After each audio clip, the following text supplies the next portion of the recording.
वहां पे लिखा है यीशु ने पास बुलाया और उन लोगों को बोला तुम सुनो और समझो, ऐसे लिखा हुआ है वहां पे।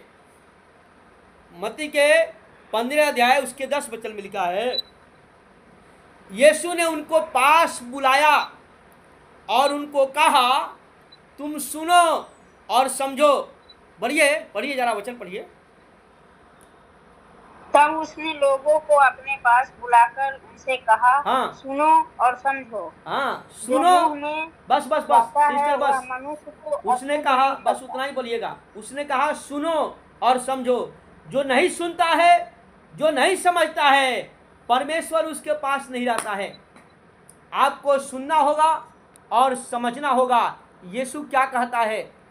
यीशु का कहने का मतलब क्या है, यीशु किस बात के लिए कहता है सुनो और समझो। एक एक पुत्र के पास दो एक पिता के पास दो पुत्र था और एक सुना समझा और एक नहीं सुना नहीं समझा और अपना सारा माल कुकरा में लुटा दिया।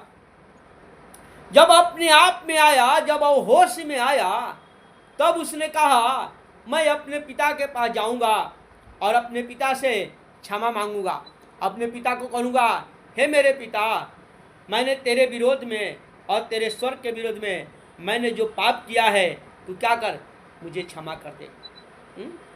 इसलिए उसने सुना नहीं, उसने समझा नहीं और उसने अपनी मर्जी से चला, अपनी मनमौजी किया और गड्ढे में जाकर गिर गया। ऐसा गड्ढे में गिरा, वहां से निकलना बड़ी मुश्किल था, वहां से आना बड़ी मुश्किल था। पर उस परमेश्वर का प्रेम और उस पिता का चाहत उसके दिल में लगा हुआ था। अपना उसका पिता कहता था एक दिन मेरा पुत्र जो लौटेगा, उसका विश्वास था, उस पिता का विश्वास था एक दिन मेरा पुत्र जरूर उस पाप से छूट कर आएगा, उसे गुनाह से छूट कर आएगा और मेरे पास आएगा और मैं उसको सीने से लगाऊंगा। उसी प्रकार हमारा परमेश्वर पिता हर एक मनुष्य के लिए एक योजना बनाया है और वो कहता है एक दिन मेरा पुत्र जो पृथ्वी पर रखा है वो एक दिन मेरा मन पिलाएगा, मेरे पास आएगा और मैं उसको सीने से लगाऊंगा। पर लोग आना नहीं चाहता है, लोग बदलना नहीं चाहता है। लोग के पास जाओ तो लोग कहता है कि मुझे क्रिश्चियन बनाने के लिए है क्या।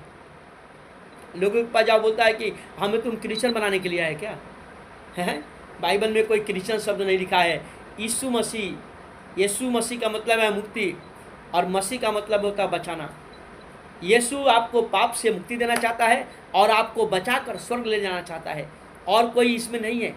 वो मुक्ति देता है, वो यीशु मसीह